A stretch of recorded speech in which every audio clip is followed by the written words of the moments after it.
Hey everybody, welcome. My name's Richard and today I'm talking about content and what kind of content should you post. Especially when you get going, it can be a bit confusing. Even though you've got the 15-minute content planner, you might be thinking about sort of what kind of content do I create? You know, do I talk about my product, or do I talk about my service, or do I talk about me? What is the content that you should be creating when you're getting started?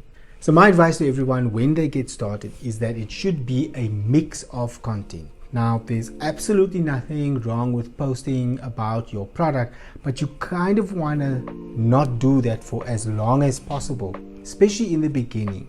And when I talk about in the beginning, I'm talking about the first month or two of you getting serious with your content. Because the main aim of your content is really just to sort of let the algorithm and the social media platforms, let them know that you're here and that you are actually showing up every day or every week, whatever your content schedule is.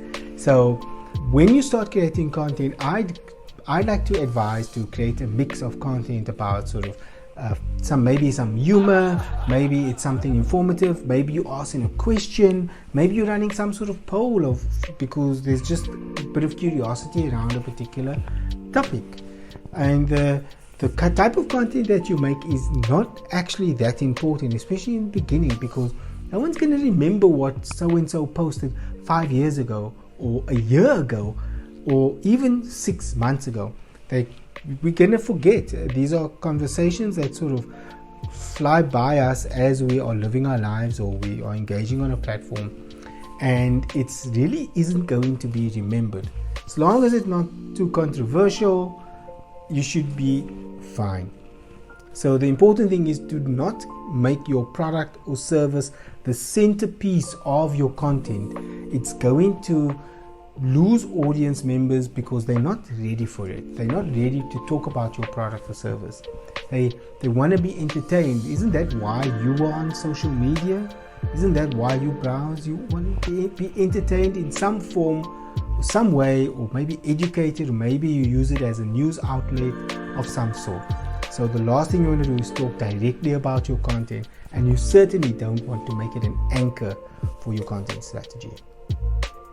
So for this and other advice, make sure you head over to my website. It's richardtalks.co/15minute. If you haven't already downloaded the content planner, please go ahead and do that right away. It's going to help you sort of think about and how to create 8 weeks of content in just 15 minutes. And this is an amazing resource for you to help build up that exercise, that habit, a behavior of getting consistent with your content. I've been Richard, and this has been a wonderful time with you. Thanks.